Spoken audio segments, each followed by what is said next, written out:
So, as the authors, you would be the nice, friendly people, you know, at the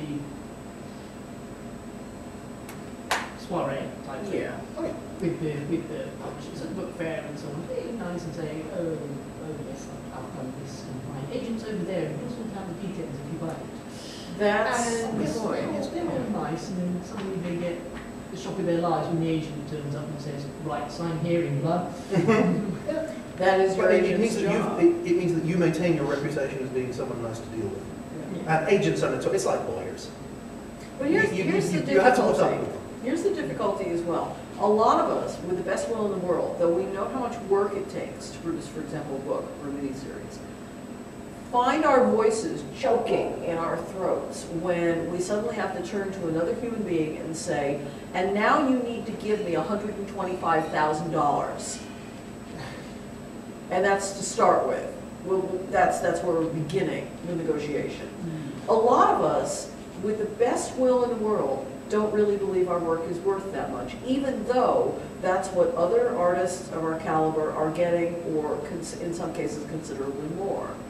And so you have to step back and let your agent do that, because your agent has no shame whatsoever in doing that to a film producer or a publisher and saying, I'm sorry, my client really needs, you know, like $250K for this, or we can't even begin to have this discussion. That's also 15% of a honking amount of money is much better than 50%, if not much. I mean, the truth of it is, when you're at home and somebody says, you know, they're going to give you $250K for your next miniseries, you do the bossa nova in the kitchen. You get up and you do a little dance. But if anyone actually made you try to say that to another human being with a straight face, and without a gun in your hand, you would collapse.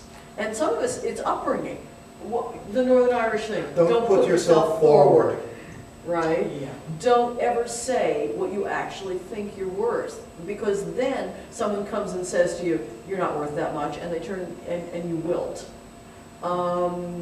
It's really much better that you have another professional whose job is to manage that for you. And then they get their 15%, you get the rest of it, everyone's happy. Peter, when you were writing your first novel at lunch breaks at the Excise, you mentioned that your superior came along and basically said, stop doing that, you're wasting your time. Yes, he did. Did it make you wilt? Yeah, it made me angry. Because this was a chap who had, so far as I knew, written nothing more creative than unless you pay the outstanding sum of £75 unpaid VAT, we will distrain upon your goods and chattels or at noon on Friday the 22nd. And it was a form letter. Yeah, and it was a form letter, and he had one of those signatures that basically looked like a drunk spider that had been dropped in ink, so that he couldn't be tracked down afterwards. But he just got my back up. And yeah, I don't know whether it contributed to completing the book or not, but it certainly didn't distract me from it. 18 months later you had a bestseller.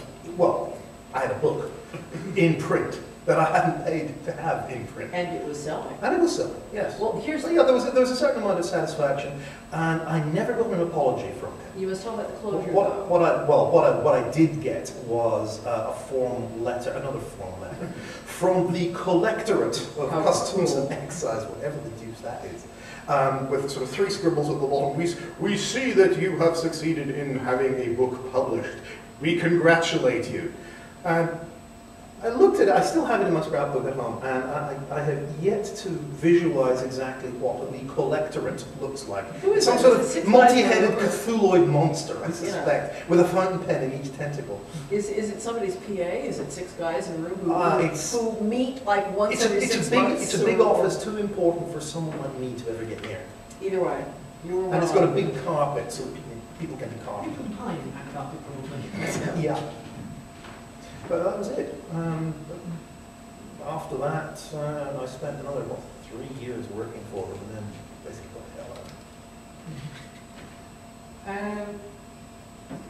Actually, the first book is The Horse Lord, and you've done 4 books? 8 more. 8 more. Well, so there are 3 more in the Horse Lord series, and there are 3 Russian folklore books, 2 Clan Wars books, and a couple of Star Treks that I don't consider to be my own because I didn't make up the background. Yeah. Sort of major league fanfic. Yeah. And Diane, you've got the Young Wizard series and at least, what was it, 2 dozen Star Trek novels in various forms? Not 2 dozen Star Trek novels, but I've done a lot of licensed material.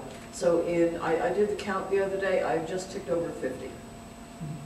I'm looking now to hurry up a little bit so that within the next year or so, I will have a novel for every year I've been alive. That'll be cool. And if I can keep that up until I die, that will be a cool thing. It's an ambition to aim for. Look, Asimov, and he was a busy man, as we've seen, did 120, 130 Yeah, not books. just science fiction, but not non-fiction material. science, humor, popularization. yeah. I would stay in All fiction. kinds. I would stay in fiction. Or cookbooks. Yeah. Unfortunately, they can't be found in the UK. Mm. Even No, in they're too American. Yeah. Even in Waterstones, it goes from Donaldson to Eddings and more Well, you know, they complication. were in the UK. You can find them used if you go to A-Books or something similar. Well, yeah, any decent sized library will have at least 3 Star Treks. The Star Treks are there, and the Corky editions of the Young Wizards books are theirs. But again, they're old. That's when you ran into the editor problem. My editors went freelance. God love them. And they freelancers, freelance writers, rather than freelance editors. So basically what Diane found herself with was a publishing company, Corgi, which did not have a dedicated science fiction and fantasy editor. Yeah. And I'm afraid romance editors and detective fiction editors just don't cut the mustard when it comes to magic. These days, as publishers eat each other, get smaller, shake their staff out, you find yourself in a situation where fewer and fewer people are being forced to do more and more work. And if you have a romance editor who is suddenly told one week, by the way, you're also handling our science fiction line now, you could fairly expect that the sudden new add-on science fiction writers with whom the editor has no personal relationship are sort of going to sort out underneath the romance people that they've been working with for 10 or 15 years. And that's the way it went in the UK, unfortunately. Then along comes this woman, what's her name, Rowling. Yeah. And as a result, when you now try to sell a wizard novel into the UK market, they either say, I told them we already had one, you know, or they say, no, it's too American. All right, in what way is that bad? But never mind. Well, it's set mostly in New York, so. Yeah, but we get a lot of. The strange and annoying thing is that Joe Rowling did not get it the other way. You know, we can't sell this in America because it's too British. Yeah. Although, if I remember rightly, there were a couple of the early books that were Americanized for the understanding of the people in Potato Town, Idaho. Yeah. I'm in trouble because to Americans, a jumper is not a sweater. That's true. It's like a gin outfit or something. A jumper, no one would know what a jumper was, but you figure out from the context that it's a sweater you're talking about. I'm not sure. I'm not sure if the word is used Yeah. in Roman stuff, because we haven't read any because of Diane's.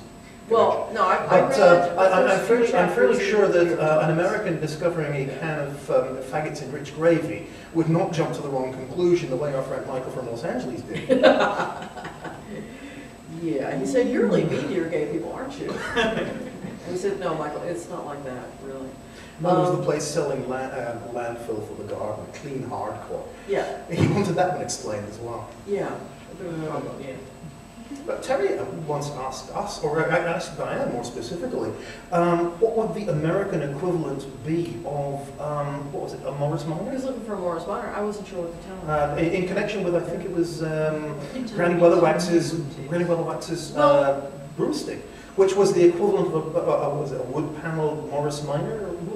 Wood-paneled split-screen Morris Minor. That's the one. Yeah. That's The the one. difficulty is if I think you... Diane suggested Ford Pinto, No, I wouldn't have mentioned the Pinto because the Pintos unfortunately have a tendency to blow up. even when they're not in the movies. Yeah, so I don't think I would have gone there.